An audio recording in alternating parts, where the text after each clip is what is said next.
Where are you going? Do you want to be free forever? How are you going to do that? Where's your debt at? What's your income at? What's your overhead expenses at? Do the fucking audit. Get your shit together. Let's get focused and let's escape the fucking rat life forever. Oh my goodness. All right, here's the deal. So we're going to recap the laws, and then we're going to do a life update, and then we're going to get into law number 7. Now, unbeknownst to me, they're all written on the back. So they're all written right here. So rather than be like, test myself, oh, I wonder what law it was for 1 through 6. I'm just going to read them. Never outshine the master was the first one. Never put too much trust in friends. Learn how to use enemies. Conceal your intentions. Always say less than necessary. So much depends on reputation guarded with your life. Court attention at all costs. That was 1 through 6. Now, do you notice when I read those, that's the equivalent of you reading this entire book in one sitting. You read them and you're like, yeah, that sounds nice. You don't retain shit. You don't apply it. You don't put it into practice. It doesn't become part of your habit. It doesn't become part of your character. It doesn't become part of your destiny. Do you understand? So, before we get into law number 7, which is get others to do the work for you, but always take credit. Now we're going to discuss the fucking weaselry, snakery, treachery in that statement. Life update. Here it is. So, right now, I really feel like we got through the storm of a couple weeks ago, in the sense of you're rewarded by not giving up. It's a huge life lesson that I would love to give. And I really believe it's just by God. And you can say it's from the universe, you can say it's from whatever you want to believe. You're in Rat Life University, it's God, let's call it what it is. That if you just persevere until, and if you just hold on a little bit longer, then everything that you wanted is on the other side. And I learned this from Grant Cardone. People don't push past pain to get through to reward. They always quit at the pain. When the reward, the life you want, the person you want to be, everything is just on the other side. But they don't persevere until they give up, they quit. And it's as if the universe, the soul of the world, from the alchemist or the almighty, the big man upstairs, it's as if you are rewarded simply by not giving up, by persevering, by trying your actual best. Not talking shit, not bullshitting, actually trying and doing your best. And in the past week, I've gotten, here's the life update. So we got the grant it's for $500 for a legal Zoom product, so I'll be able to register Rat Life. And I'm saying this, not that you're going to steal this, I'll call it something else. You're going to pay the hundreds of dollars, if not more, to register the LLC or the S Corp. You're going to steal that from me. Don't do it.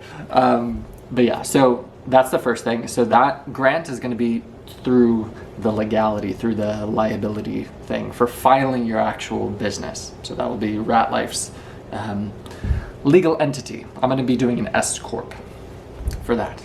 Because what's cool under an S Corp, you can have a bunch of different business under it. So I'm going to have the website under it, I'm going to have this YouTube channel under it, I'm going to have every single entity protected by that, and you get taxed differently. So if you do an LLC, you get taxed on profits, but if you do an S Corp, you get taxed on the salary that you take. So I think it's like a 2% tax versus you have to pay the self-employment tax if you do an LLC, and then it can get to like, it's the highest tax bracket there is self-employment entrepreneurship through that avenue. And you don't want to do that. You get raped financially harder doing that route as an entrepreneur than you would working the slave rat life 9 to 5. So food for thought. That's one. Number 2, just yesterday, actually, I got the email that I got the Cielo grant. So that'll be $1,000, which is really, really cool. I'm going to allocate that entirety to debt, to the remaining rat life balance. Right now there's $2,700 that I owe my brother. So in total that'll have been $15,000 of just negative for the pre-workout supplement company of Rat Life. What a journey it has been. And one thing that I wanted to touch on that before moving on is I was having the conversation with my brother, and I said it ties in what we discussed in one of the earlier books. And the idea is to pivot. So it's very important, the differentiation. When I say to not give up, that doesn't exclude pivoting, or that doesn't, it means you can pivot. That's not giving up, that's not quitting. I spent 3 years and 4 months working on this. I put my pencil, it was a pencil, to a piece of paper, and I drew the schematic of the label for the pre-workout in August of 2020 to launch in February of 2021, to do that business until April of 2023. That was 3 years, 4 months of work on that business to then quit, to pivot to this university. Do you understand? And it's so important that you know where it is that you want to go, which my credo is written right here at the bottom. The same credo of the university, and I'm going to read it to you guys after it comes into focus. It says, anyone can escape. It starts with belief and the courage to pursue. It's the same fucking what to the why. Or I'm sorry, it's the same why. It's a different what. This is a pre-workout. This is education. And I learned it from the book Start With Why by Simon Sinek, which we'll discuss later in this university. Is the most important thing that any person has is their why, the purpose, their cause, their vision, right? The what is circumstantial. The what doesn't matter. Nobody gives a shit about your t-shirt or your apparel brand, right? It's a way you identify with the cause, with the mission. It's tangible. This pre-workout was just a what to the why. And the pre-workout, it was hit close to home because when I first started my transformation journey, I took, to force the lack of discipline that I had to be consistent with the training, I would force myself to take pre-workout when I was 18 years old, because then the rhetoric changed. Well, now I have to go to the gym. And it was that lie, that seed of belief that I can make it, that we're all gonna make it. And so that hits close to me too, when it says we're all gonna make it on the back. And it even says heroes, stir one scoop of. But when I pursued that business, I learned very quickly, quickly if you expand the time horizon in the span of those few years, that it catered to the victims. I was trying to cater to the heroes, the ones who I could plant that seed of belief that it's possible, you can have your dream physique, you can, and all the virtues that you exalt in your training, they transcend. So discipline, work ethic, perseverance, heart, how to overcome failure, how to be alone. You can apply all of that to your relationship, all of that to your business, all of that to your career, to your student achievement, accolades, pursuits, starting a business, if I already did not say that, traveling, every aspect of your life, your spirituality. It doesn't end in the gym, especially the sentiment, what giving it your all means.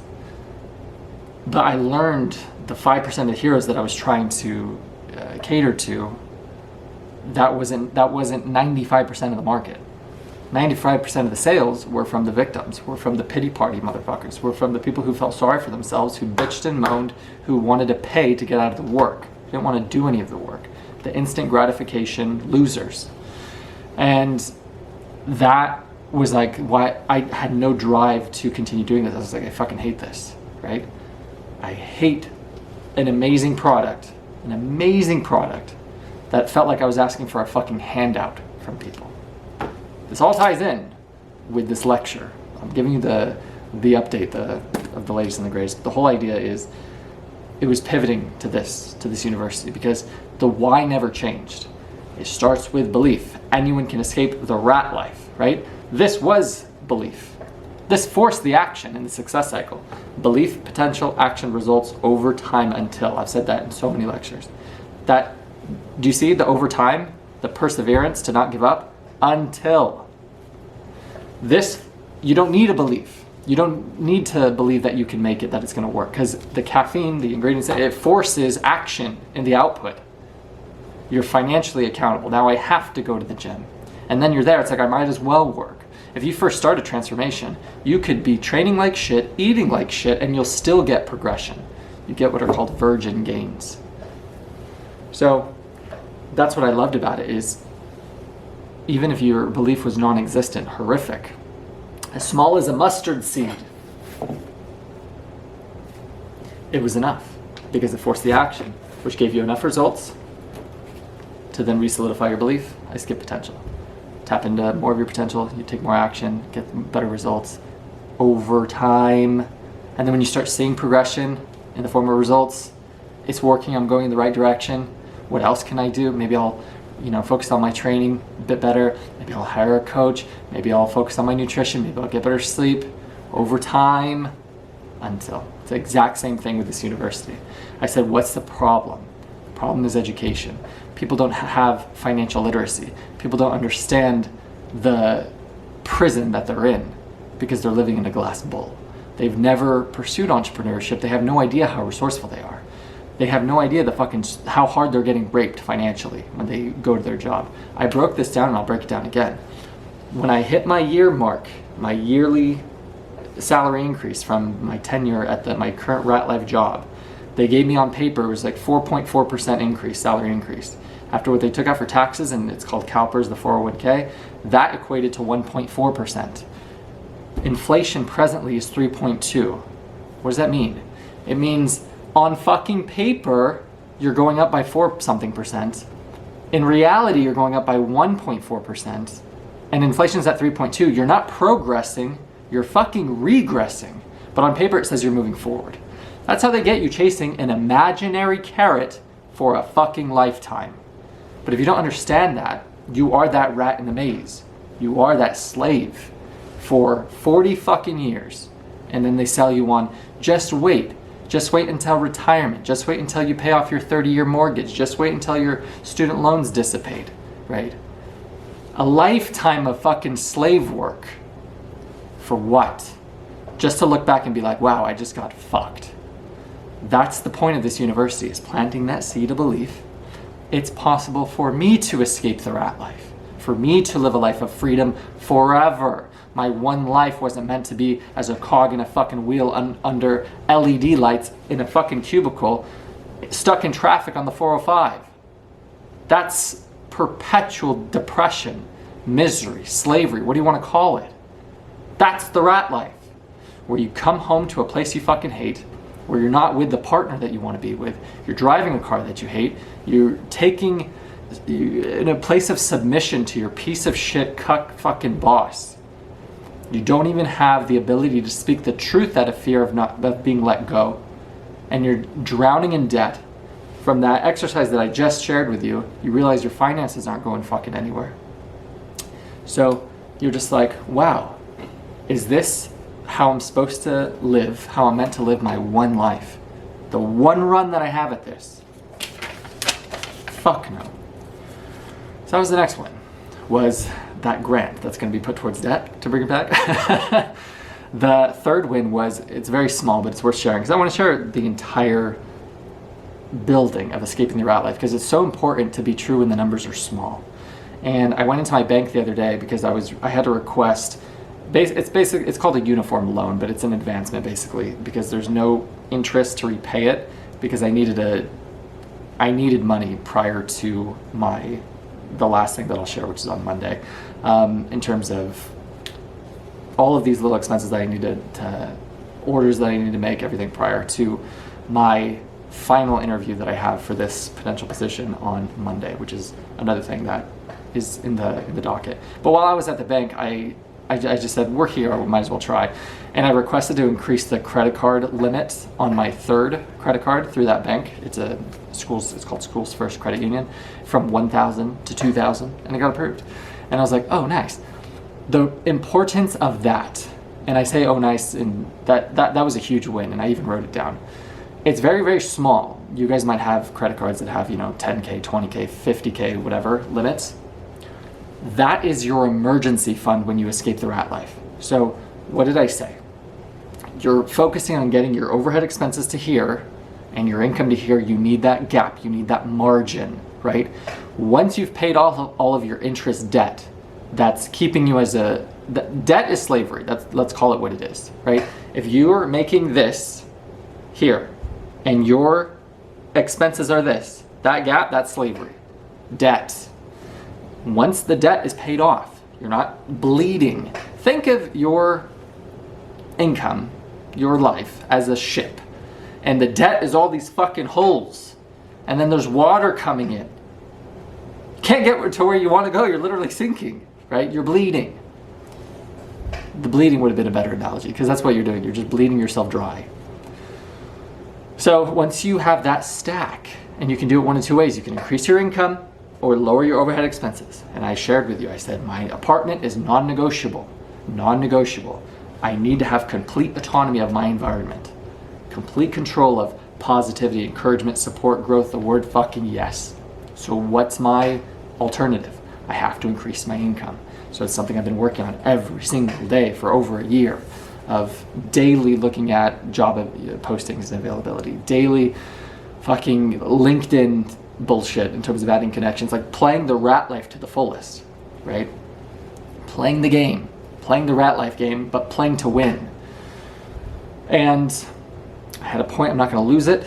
Once you have that margin and you're able to pay off the debt, now you have that gap that you can stack. That's your runway for when you escape the rat life. My exit is looking at, wouldn't you know it, book 100 of this university. Because how beautiful is it going to be when I'm able to show you that through these 100 books, that I have an exciting plan that I'm going to do with those 100 books.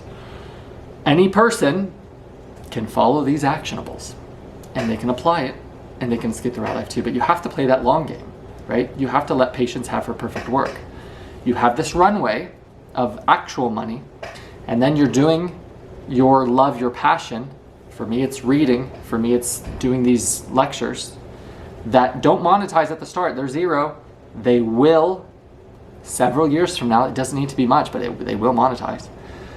And then your other funds are your emergency funds. So the thing that's growing right now with CalPERS, which is my 401k thing, that's one emergency fund.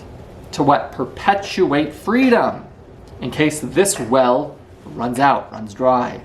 The credit cards are the same thing. I don't have any interest to play that game.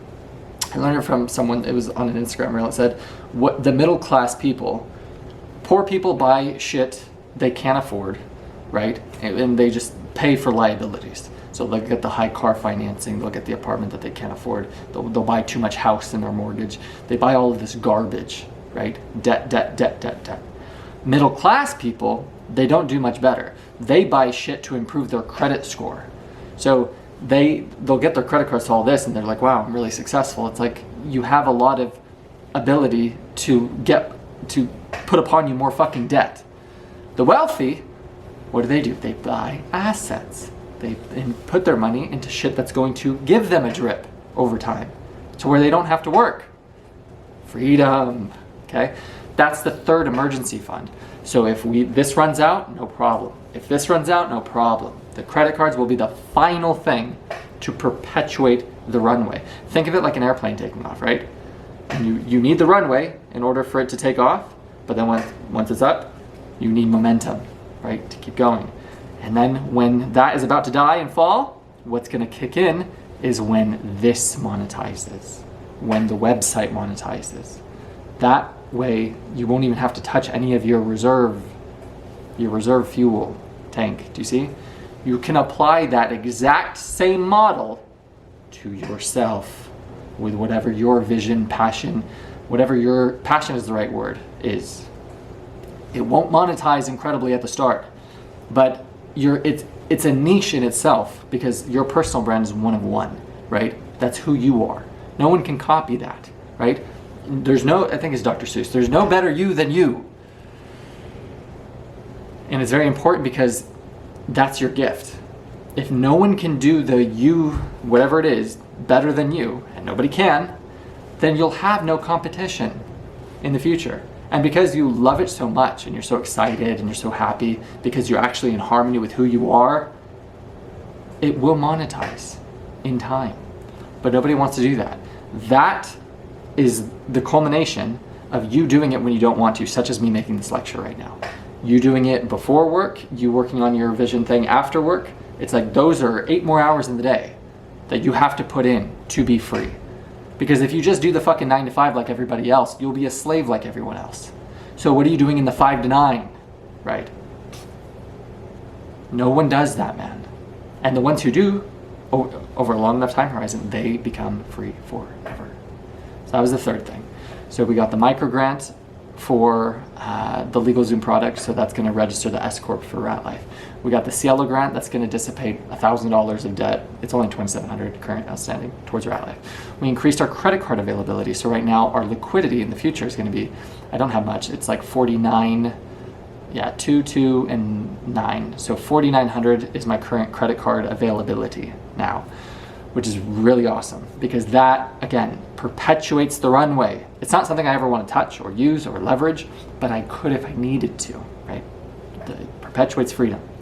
The CalPERS thing is growing behind the scenes. And the last thing is, after having that talk with Kathy, I shared it in book number 19, Amazing Woman of God. I was able to submit an application for a new school district. That got vetted the next day. I got invited to test, passed the test. I got invited to interview, passed the interview. I got invited to the final interview. Final interview's on Monday. And I'm just going to be spending this weekend after editing and posting this lecture to draft my script. And this is very important if you're trying to escape the rat life, which is the whole premise of this university. When you go into the final interview of these meetings, it's not enough for you to get the job. Yes, it would be great, right? But if you start at the lowest when they offer a range, you will remain a slave forever from the math I just explained.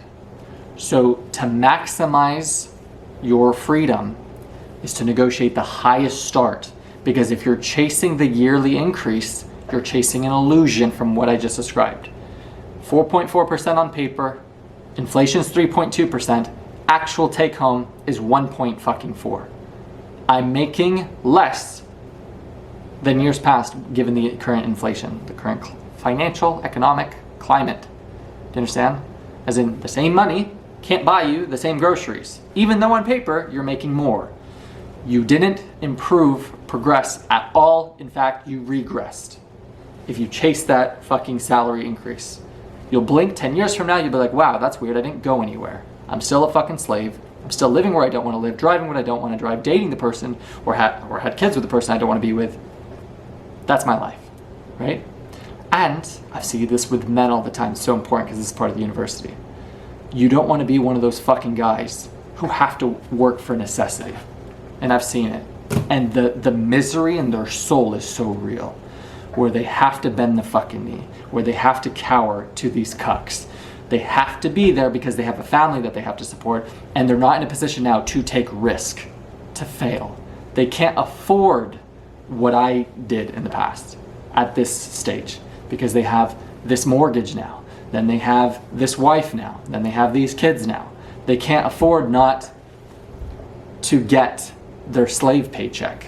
They're so fucking reliant on it. Quote from the movie The Matrix, some of these people, they're so reliant on the system that is enslaving them that they'll even fight to defend it. You don't want to be one of those fucking guys. So how do you do that? You set yourself up to be free forever, which is the whole point of this university. Freedom, forever, for everyone, a part of it. That idea, anyone can escape. Anyone can escape the rat life. It starts with belief in the courage to pursue, the courage to not give up, the courage to persevere, the courage to try again, to pivot. Do you get it? So that's my plan this weekend, is I have to draft my negotiation script. And you can be very agreeable in the workplace for the totality of your tenure. You cannot be agreeable with that HR sales negotiation conversation. You can't. That's the one time you have to be bold, right? The one time you have to say, no, in recognition of my merit, this is what I would request be submitted to the board that I be started at, right? And then you have your B script, and you have your C script, and you have your looping ready. Everything to be like, okay. Because it's much easier for human resources to hire you, the person that they want, at a higher step range, right? Salary range, whatever the range is, than to go through the hiring process again because they don't want the other candidates. They'll be like, just give it to them. And what does that do with you as an employee? You feel appreciated, right? You feel recognized for your value and for your merit. You will work harder, right? You'll come in with a level of gratitude. I learned this from Alex Hormozy. That's why it's so important to pay your top talent above market, because they'll give you the amount of output of 5 fucking employees. So what you think you're losing in overpaying one person, you're gaining by not needing to hire 5 other fucking people of mediocrity, right? You'll come into work with such a level of gratitude that you'll be like, dude, yeah, let's fucking get this. Let's make it happen. And you'll have such a great attitude. Everyone wins. Because the money that they would otherwise be withholding, right? Money that's not even real. That it's imaginary monopoly money. It's just numbers on a screen. Printed out of thin air. Numbers on a fucking screen. The government's like, here you go, right? There's grant funding. It's all bullshit, right? And so it's just like, why don't these fake imaginary numbers on the screen go into my bank account with my fake imaginary numbers in the same video game that I'm playing with you?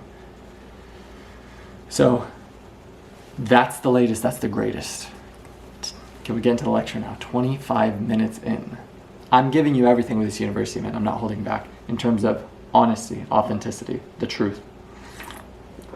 And perhaps what I'm sharing in the omission of the lecture portion, perhaps that is the lecture. Perhaps that's what you take out of it the most. It's like not forgetting why the fuck we're here, right? And this isn't something that I want to be a secret. I'm planning to escape the rat life forever.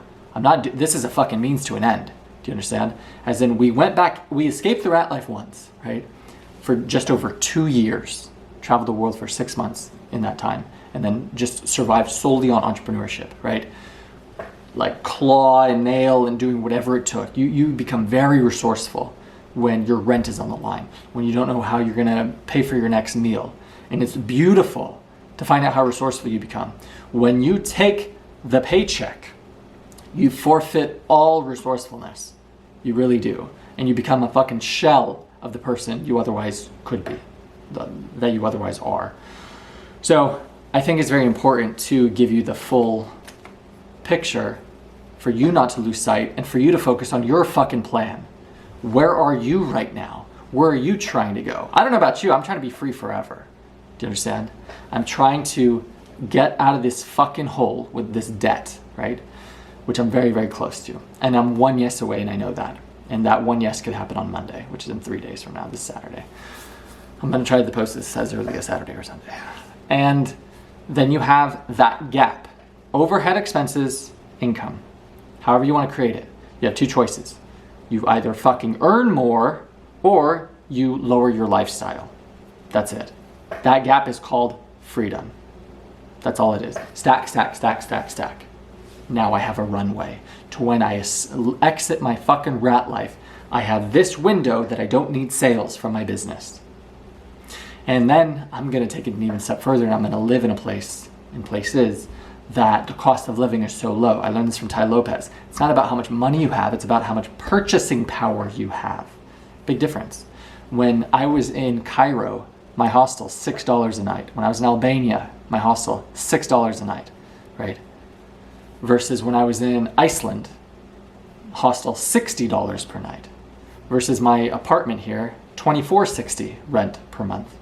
Versus you can get an apartment in Albania, $150 fucking dollars. $250 for a very nice one, right? By the sea, by the Mediterranean, you're set. Your cost of living, it's your purchasing power. How far does your money go where you are, right? Are you living to impress other fucking people who don't give a fuck about you, right? No, I want to be free. Free forever. That's the real flex. Not having the fucking car and the house and this for other randoms who don't give a flying fuck about you. So I'm saying that to plant that seed of where are you? Where are you in terms of your debt? Where are you in terms of your income? Where are you in terms of your overhead expenses? What needs to change? What needs to be prioritized? Do I need to focus on job postings every day? Do I need to improve the fucking LinkedIn bullshit? What game do I have to play within the rat life to set myself up for freedom forever? For me and everyone that I love and care about. This isn't about myself. This is when you expand the time horizon and you focus on who you could become, you're just like, oh, then I'm in a position to provide for my mom. Hey mom, you're retired now. Hey, now I'm in a position to take care of everyone on my team who's ever loved me, who's ever believed in me, right? I can give back to them and I can give to them along the way. Today at my barber, I just recently got a lovely sharp haircut for my interview on Monday. And I tipped him 150%. I said, I need to look sharp. I said, I need to look sharp for that was all I said. And then he pressed, and he said, is it for like a meeting for work? And I said, yes. And then the haircut, they charge at that place like $40. I gave him $60 tip. And it's crazy how that in and of itself, number one, it's made up. It's pieces of paper. It's fake. But number two, the look of gratitude and appreciation for such a small gesture. It's crazy how you can retain loyalty, love, friendship, appreciation for a fucking lifetime by just giving. And then I love that as well, because as you level up and as you grow and as you become a greater and greater provider, it's all about taking care of your team. Whether that's your barber, whether that's where you get your clothes dry cleaned, whether that's your place that you get your car washed, whether that's your family, your loved ones, your woman, etc. So, with no more dilling to dally, with no more ado, let's get into this lecture. But I just wanted to preface that. Where are you going? Do you want to be free forever? How are you going to do that? Where's your debt at? What's your income at? What's your overhead expenses at? Do the fucking audit. Get your shit together. Let's get focused. And let's escape the fucking rat life forever. Not let's go to a festival and escape our shitty life just to go back to the rat life the next week and be fucking miserable, right? Or to take a trip that we can't afford just to go back to the rat life. We're not looking to escape our shitty life. We're looking to create a life we don't need an escape from to be free for fucking ever. Got it? Do the audit. Get on the plan. Be enrolled in the university. Participate. Reflect, right? Heal, grow, and then you can be free too. Because I don't want to fucking hear, Tarek, you're free here. We're looking at September 2026, God willing. Why am I not free? Tarek, you started homeless, living in your fucking car for 93 days to pay off the rat life debt, right? Drowning in debt, surviving just the month before a drug overdose, right? And you were able to get to here. And what did I do in the exact same time? I watched your videos. I did nothing. I didn't apply any of the actionables. I just listened. Don't fucking listen and do nothing. And don't thank me. That's the worst. That's adding insult to injury. Don't thank me for your fucking sloth and neglect. If any of this is helpful to you, if any of this is like, dude, you're right. I really like this garden. Because there's no bullshit. And that's the thing that I'm the most proud of within this university, within this channel, is there's no fucking clickbait, there's no bullshit, there's no clown, none of that garbage. Truth, principle, honesty, humility, transparency, right? Consistency, over time, until. That is how you're going to be free forever, forever, dude. And think about how your wife is going to look at you. A look of adoration, admiration, respect, just like awe. I don't know. That's what I think about. I think about how happy I'm gonna feel when I can tell my mom, you're done. Because every fucking year that she's consistently working her rat life job, I think of myself. I think of my failure. I think of her, when her parents died, when her grandparents died, how much time she has left. I'm just like, what the fuck am I doing, right? How can I explain this? And the beauty about it is when you start to take your prerogative as a provider seriously, your progression is not fucking linear, dude. It is exponential. So, with that, law number 7 of Rat Life University. If I had glasses, this would be more dramatic. Get others to do the work for you, but always take credit. What a garbage law, but we're gonna discuss it. Get others to do the work for you, but always take the credit. Great leader, and this is what I put. This was my first thought. So after I finish a law, I'll write the title for the next one. And so this is what I wrote before even doing the reading and transcribing that I did the other day. Great leaders always assume full responsibility, ownership, blame first, and always defer credit to others for all big or small success, achievements, victories. I put, don't be a weasel rat, because I can give you multiple examples. Number 1, because here's the deal. It is effective, I'm gonna say that, in terms of you taking the credit for work you did not fucking do. It is effective. In terms of being a snake, weasel, rat, bitch, cuck, very effective. It happened at my work, and I put that as an example, the real life example. But before I give you the real life example, I wanted to illustrate something that's really, really cool that's given me upset in times past, thinking that I'm behind, thinking, oh, this isn't where I should be. While doing this university and doing this quest, in multiple instances, in passages that I've read in books, they have proven with what I was doing outside of that reading assignment that I'm exactly where I should be, that I'm not late, that I'm on God's time. And I love that so much. While reading this law, get others to do the work for you, but always take the credit. While I was reading this law, I was watching a movie after celebrating the victory of passing the first round interview of Robin Hood with Russell Crowe. And there's a line in it that I watched, and then I said, wait, what? And then I rewatched it, and then I pulled out this journal and I wrote it down. And it was the scene where they're breaking through the final citadel in France with Richard the Lionheart, his army. And the archers, they put oil on it, and then they shot the oil, and then they weakened the defenses the most. And so then all you have to do is, with the barrage to break through, right? The grunts, they take the rest. And so this is the exact quote that they said. These pricks will smash through in the morning and take all the credit. And he said that with such a look of disgust. He's like, these pricks will smash through in the morning, take all the credit. So I want to reiterate that. Get others to do the work for you, but always take the credit. You will level up, you will advance, you will be a weasel in the courtier of life, in your rat life job of getting to this level. But any person who fucking knows you will know you're a weasel, snake, faggot, rat. And I've seen it in real time at the current job that I work at, where these people who actually do all the work in real time see their superior take all the credit for their fucking labor, and then he gets into his elevated self-esteemed position. And while you may win that victory, right, to become a man that your wife doesn't even fucking look at you with, doesn't even look at you with a fucking degree, a shred of respect. If that's a victory to you, fantastic. But the reality of it is, any person who actually knows you knows what a fucking weasel rat bitch you are. And you're not going to earn any respect from them. Not elicit a fucking ounce. So, understand that. Powerful, yes. A law of power, yes. Works, yes. To what end? To what end? When in that movie in Robin Hood, which is so cool for two reasons. Number one, in terms of what I'm discussing. Number two is, with reading that law, I said, this is God. I'm supposed to be reading this law at this exact same time. How else would I say, get others to do the work for you, but always take credit? Law number 7, these pricks will smash through in the morning and take all the credit.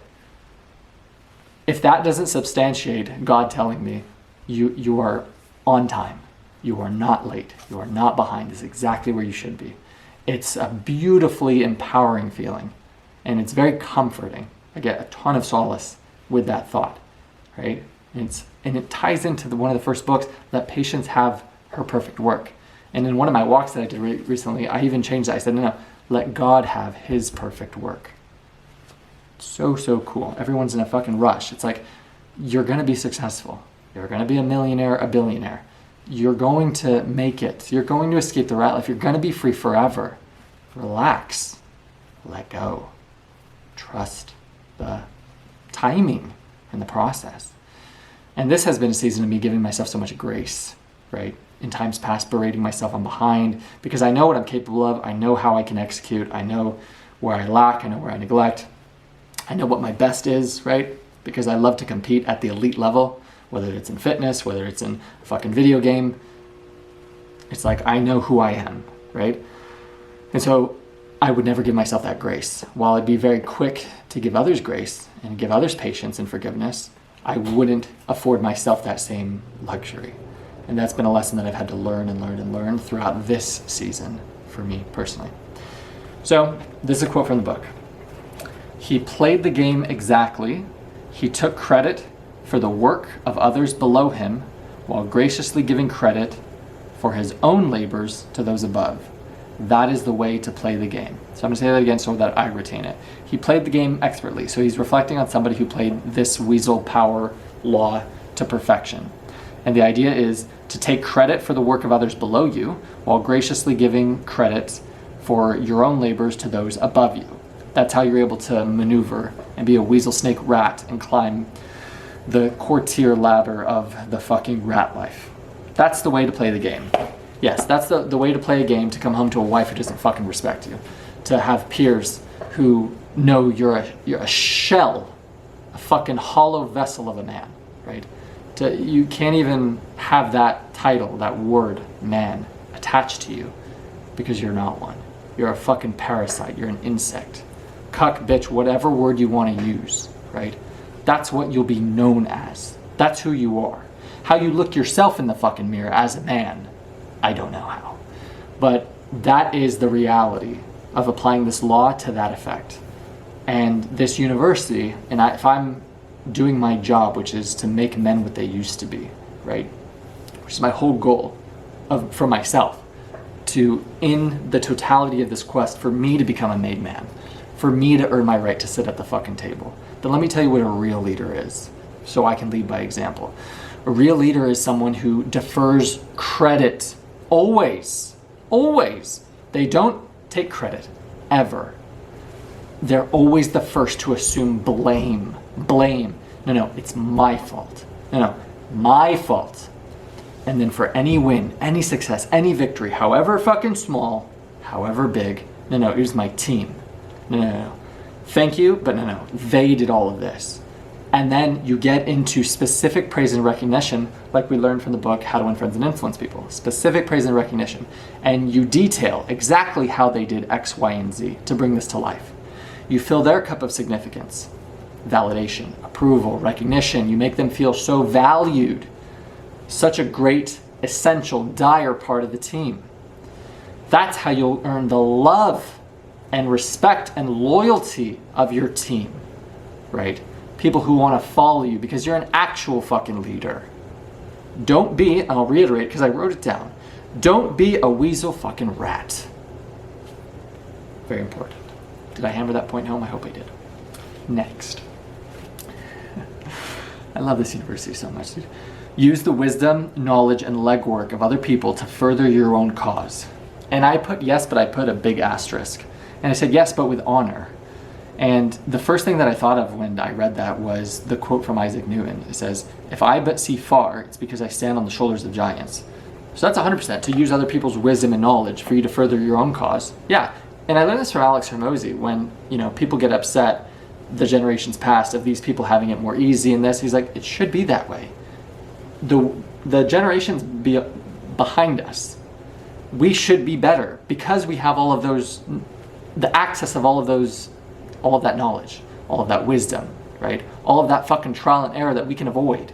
We should be better. We should be able to skip 50 years of failure, right? Or hundreds or thousands. We should be the better version of the generations past. Should be that way. We shouldn't be upset about that. That's what we're doing this for, to lay the fucking groundwork so these people can avoid a lifetime of fuck-ups. Right. So I love that idea so much, to turn it as a positive spin, because that's called paying credit where it's due. Saying, if I but see far, if I but have knowledge and wisdom, it's because of all the books in this university, right? And it's important. They're taking knowledge from others. So it's, and we'll come to this in a later point, but understand that original thought is non-existent. Everyone's thought all the thoughts. Everyone's thought all the thoughts. You know what I'm saying? Very seldom does someone have an original thought that no one's thought ever in the history of thoughts. I know that sounds silly, but the whole point is, what people actually do is they coin shit as their own, right? They take credit and they take this wisdom and this knowledge, and then they presume themselves to be a fucking prophet. Versus what I do is, if I know who said it, right, that quote, that line, you can quote me by going back to an earlier lecture.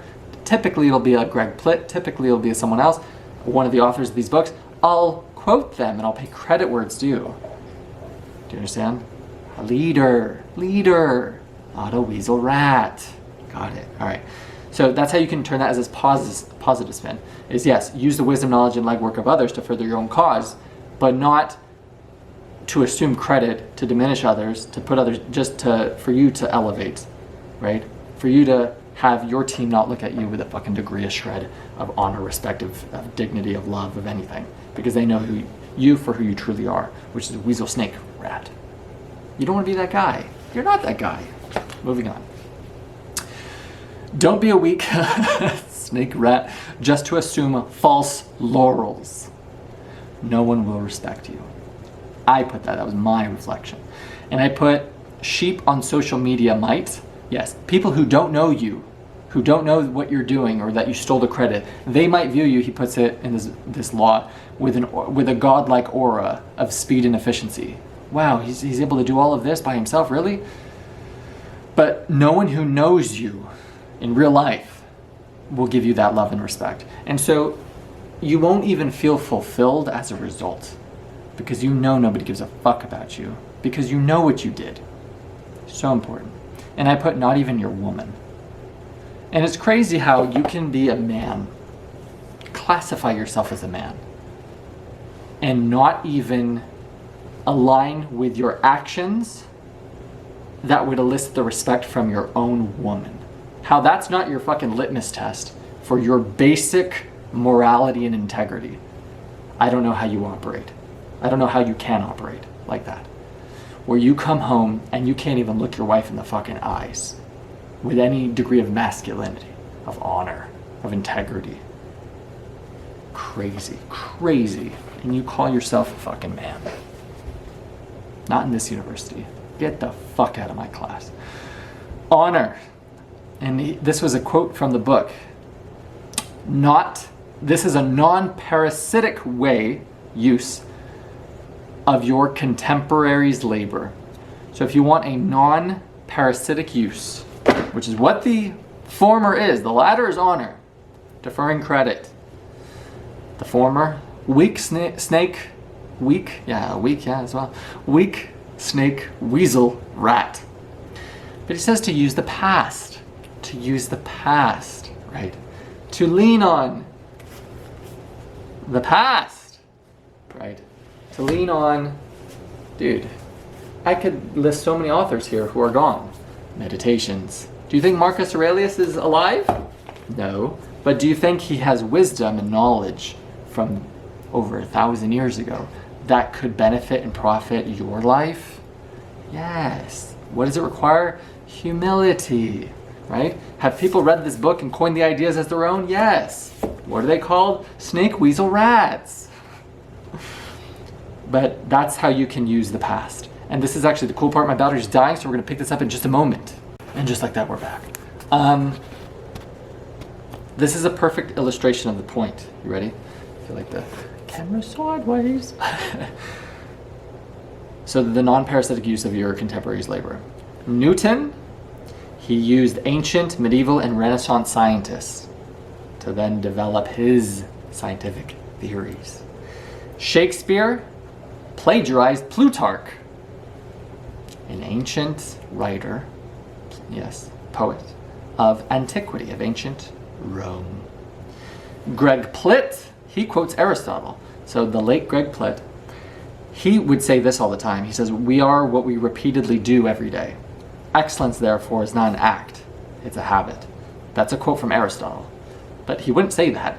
And this isn't to disrespect my second greatest influence on my journey whatsoever. But the point is, he would use the past. Do you understand? Use the past with honor to absorb, to become a part of your character. You can do that. You don't have to be a weasel rat and use the labor, the sweat equity of other people currently who are beneath you, that you deem yourself better than, to elevate your snake rat position in your courtier rat life job. Greg Plitt did it, Shakespeare did it, Newton did it, and I put Tark did it. Endless. Why? I always pay credit where it's due.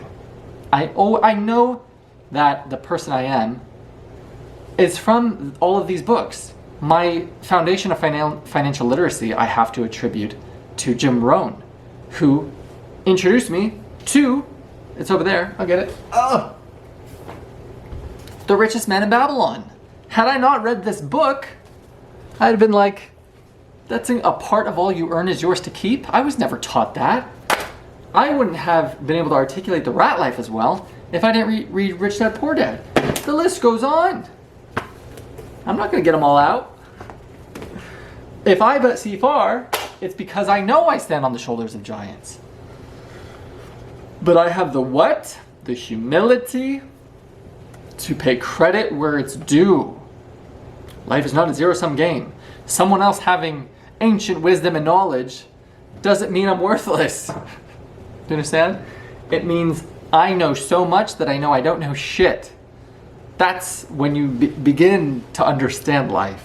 And then you have the humility to be silent, to learn, to receive, to grow.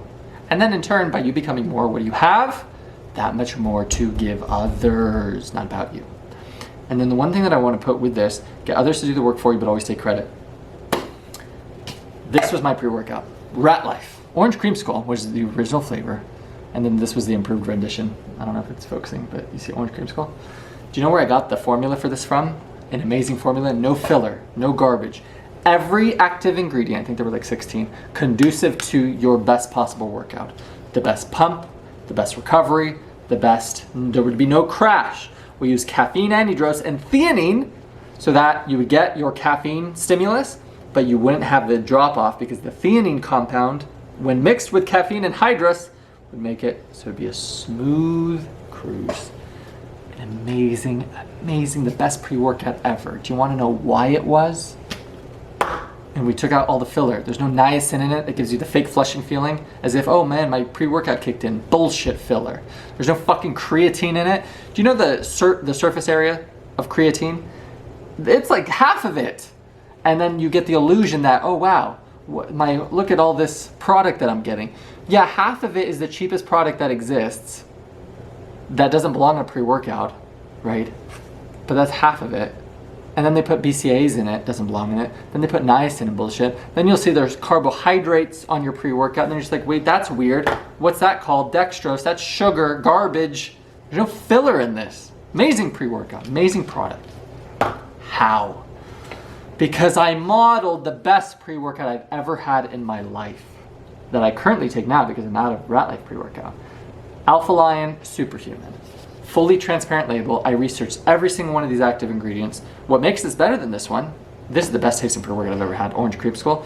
My brother made a blue raspberry one for the Rat Life pre-workout line that did taste fucking amazing. We didn't have enough powder for a big order of them, but this is, oh my god.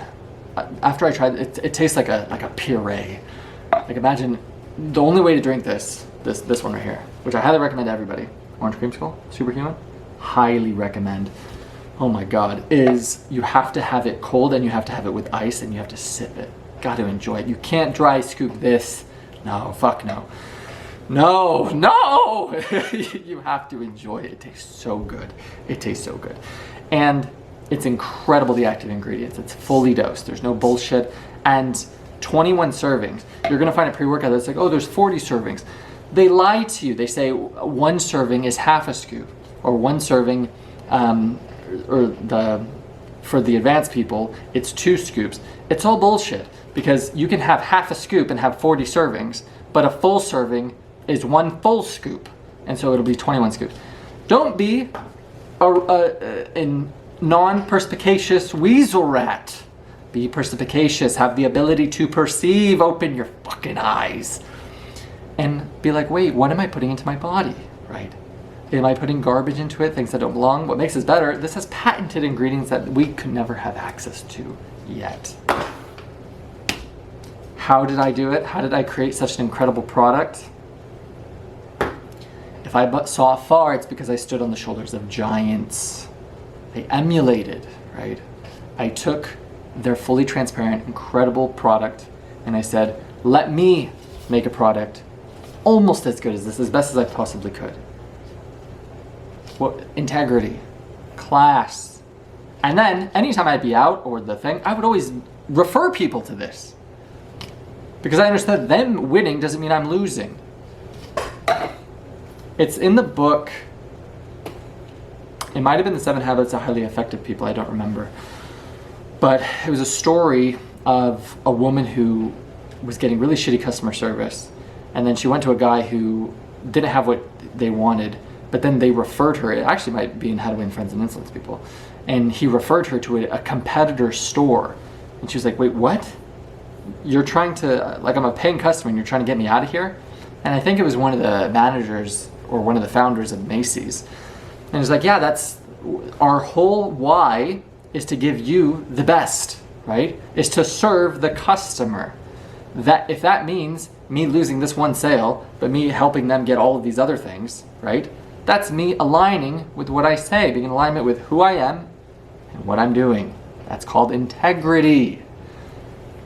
And what happened in that story was the guy who referred her to a different department store, she came back, lifetime customer, spending thousands of dollars, referring all of her friends to that place. Like, dude, this place is awesome. They're not trying to weasel you. They're not trying to snake you. They actually want what's in your best interest. By you separating yourself and be like, I don't have what this person, I'm not a good fit for them as a coach. I'm not a good fit for them for my business, for my product or service. Let me get them sorted. Let me help them as best as I can. Let me plant trees under whose shade I'll never sit. Lo and behold, it comes back to you, dude. It comes back to you tenfold. Give and it shall be given unto you. Okay? Including credit. Give credit, give praise, specific praise, give recognition to others, and it'll come to you. And by doing that so much, you'll find out, and I know this from Jim Rohn, you won't even need it. If you give constantly approval, recognition, validation, appreciation, words of affirmation to other people, you don't need it for yourself because your cup is so filled, man. Your significance, your self-respect, your self-image, right? How you view yourself is so exalted that you don't need that approval from other people because you're just like, I'm good. I'm in a really good place. So, does that make sense? Does that make sense? You're not a weasel. You're not a rat. You're using the past ancient knowledge and wisdom to, yes, further your own cause, but with honor and paying credit where it's due, like a leader, like a good man, working his way to earn his right to sit at the fucking table of made men. Okay. The knowledge and wisdom from kings, I love this line, this is the end. The knowledge and wisdom from kings, poets, historians, and I put titans of the past is gathering dust. It's waiting to become yours. Your knowledge, your leveled up character, and I put your villain from semester 2. And I put, or maybe it was from his notes, save a lifetime of mistakes, trial and error from studying others, from standing on the shoulders of giants, from studying from others' experiences and lessons. Humility. Learn from the history of the fucking world. I didn't put fucking in my notes, but to add emphasis. The soul of the world from the book The Alchemist. And I just want to repeat that one more time because it's so true. And it's so prevalent within this university, right? Are we in focus? Yes, we are. My contacts were drying up. It's so prevalent with all of these books, man. I got a little library. Like all of these books, there's so much gold in it. In them, can I speak English? So much gold, right?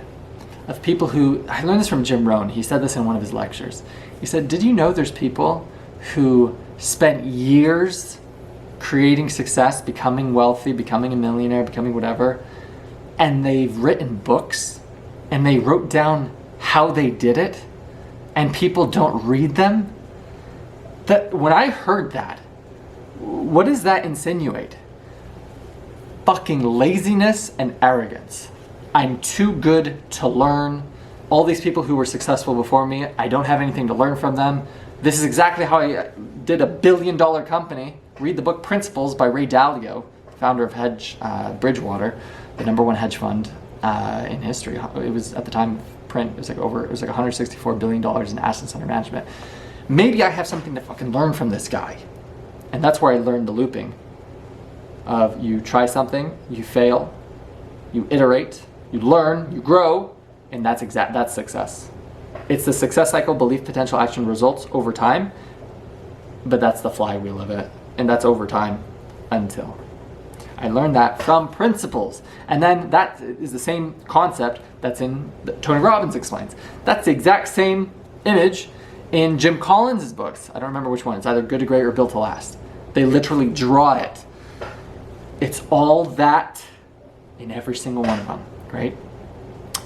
The knowledge and wisdom from kings, poets, historians, titans of the past is gathering dust. It's waiting to become yours. Become your knowledge, your success, right? It's waiting for you to become the man that you could be. Amazing. Law number 7, the 48 laws of power. Someone said, put this in a playlist. It's in a playlist. There's going to be a 7th one added to the playlist. What was law number 7? We could just read the back. Get others to do the work for you, but always take the credit.